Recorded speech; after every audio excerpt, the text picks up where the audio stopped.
Double standard বা মুনাফিক, এই মুনাফিকরা এতটা নিকৃষ্ট।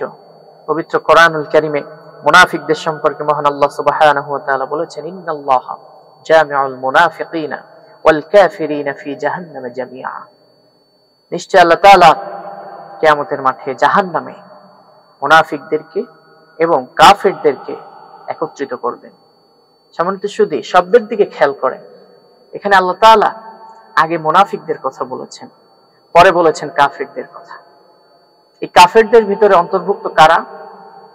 আবু জাহেল, আবু লাহাব, উতবা, শায়বা, ওয়ালিদ বিন মুগীরা, এ ধরনের বিখ্যাত যারা কাফের, তারা এই কাফেরদের ভিতরে অন্তর্ভুক্ত। কিন্তু মুনাফিক কারা? মুনাফিকদেরকে আসলে নাম দিয়ে চেনা যায় না, তাদের কর্মকাণ্ড দ্বারাই মূলত মুনাফিক চিহ্নিত করতে হয়। আমি যদি বলি আপনি মুনাফিক দেখার জন্য কোথায় যাবেন, এরকম নির্দিষ্ট কোনো রাষ্ট্র বা কোনো জায়গা আপনি খুঁজে পাবেন না। কিন্তু যদি বলি আপনি খ্রিস্টান দেখতে চান, চলে যান, আপনি আমেরিকায় যেতে পারেন। আপনি ইহুদি দেখতে চান, আপনি ইসরায়েল নামক যে রাষ্ট্রটা আছে সেখানে আপনি যেতে পারেন। আপনি হিন্দু দেখতে চান, আপনি ইন্ডিয়াতে যেতে পারেন। বৌদ্ধ দেখতে চান, আপনি যেতে পারেন মায়ানমারে। এইভাবে আপনি অমুসলিমদের যে ক্যাটাগরি আছে, তাদের এক একটা রাষ্ট্র আছে, সেখানে গিয়ে আপনি তাদেরকে খুঁজে খুঁজে দেখতে পারেন। কিন্তু মুনাফিক কোথায় যাবেন দেখতে? মুনাফিকদের আসলে কোনো দেশ নেই। এরা নামে মুসলমান, নাম আব্দুর রহমান, আব্দুর রহিম, আব্দুল সত্তার, কিন্তু এদের কাজ কর্ম সম্পূর্ণ ভিন্ন। এরা অন্তরে একটা লালন করে আর মুখে সম্পূর্ণ তার বিপরীত বলে। খালি খালি আল্লাহ তাআলা এদের ব্যাপারে বলেন নাই, ইন্নাল মুনাফিকিনা ফিদ দারকিল আসফালি মিনান নার। মুনাফিকদের অবস্থান জাহান্নামের একেবারে তলদেশে হবে। সম্মানিত সুধী, কাফের বেঈমানরা জাহান্নামের উপরে অবস্থান করবে, আর মুনাফিকরা জাহান্নামের একেবারে তলে অবস্থান করবে, একেবারে নিচে।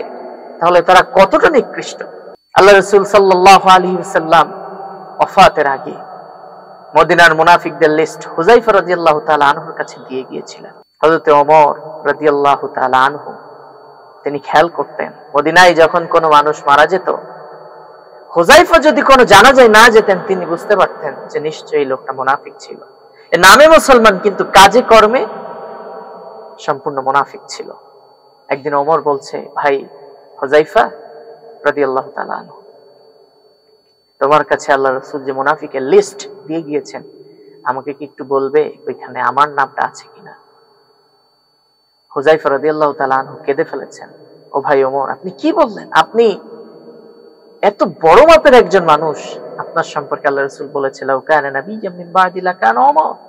আমার পরে কোনো নবী নাই, আমার পরে কোনো রাসূল নাই, যদি আসতো সেই সম্মান, সেই মর্যাদা আল্লাহ তাআলা ওমরকে দান করত, তাহলে কেমনে আপনার নামটা সেই লিস্টে থাকতে পারে? ওমর রাদিয়াল্লাহু তাআলা আনহু বলতেন, হুযায়ফা ভাই, আমি বড্ড ভয় পাই, এই মুনাফিকের ভাইরাস যদি কাউকে একবার আক্রান্ত করে, ধরে ফেলে, জাহান্নামে নিয়ে যাওয়ার আগ পর্যন্ত এই মুনাফিকের ভাইরাস তাদেরকে ছেড়ে যায় না, তাকেও ছেড়ে যায় না। সম্মানিত সুধী, এই জন্য আমরা যারা মুসলমান, আমাদের কাজ এবং কর্মের দ্বারা যেন ইসলামের কোনো বিরোধিতা না হয়। আজকে আমরা গোটা সমাজে দেখতে পাচ্ছি, গোটা দেশে লক্ষ্য করছি, মুসলমান নাম নিয়ে ইসলামের বিপক্ষে কাজ করছে। নাম আব্দুর রহমান, আব্দুল সত্তার, আব্দুল মোমেন, ইসলামের বিরোধিতা করে, ইসলামী আন্দোলনের বিরোধিতা করে, আলেমদের ব্যাপারে কটূক্তি করে, কোরআনের ব্যাপারে কটূক্তি করছে। আহা, হায়রে মুসলমান, নামে মুসলমান হয়ে তাহলে লাভ কি?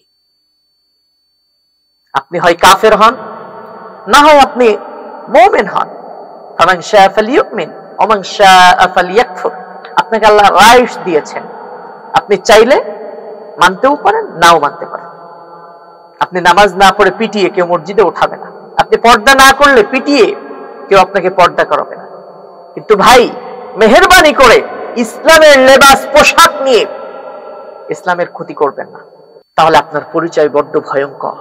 আপনি মুখে বলছেন আমি মুসলমান, অথচ আপনি ইসলামী রাজনীতির বিরোধিতা করছেন। আপনি মুখে বলছেন যে আমি মুসলমান, যারা কোরআনকে জমিনে প্রতিষ্ঠা করতে চায়, আপনি তাদের বিরোধিতা করছেন। ওই মুসলমানিত্ব দিয়ে আপনার কি হবে? আপনি কোথায় যাবেন? নিজের বিবেকের কাছে প্রশ্ন করেন তো। আপনি নামাজ পড়ছেন, রোজা রাখছেন, আপনি ইমানদার বলে নিজেকে দাবি করেন, আবার যখন ভোট দিতে হয় তখন আপনি কোন ইসলামী দলকে সাপোর্ট করেন না, যারা ইসলামী দলের বিরোধিতা করে তাদেরকে সাপোর্ট করেন। কোথায় আপনার মুসলমানিত্ব? এই জন্য মুনাফিকি ছাড়তে হবে। আল্লাহ তাআলা আমাদেরকে কবুল করুন।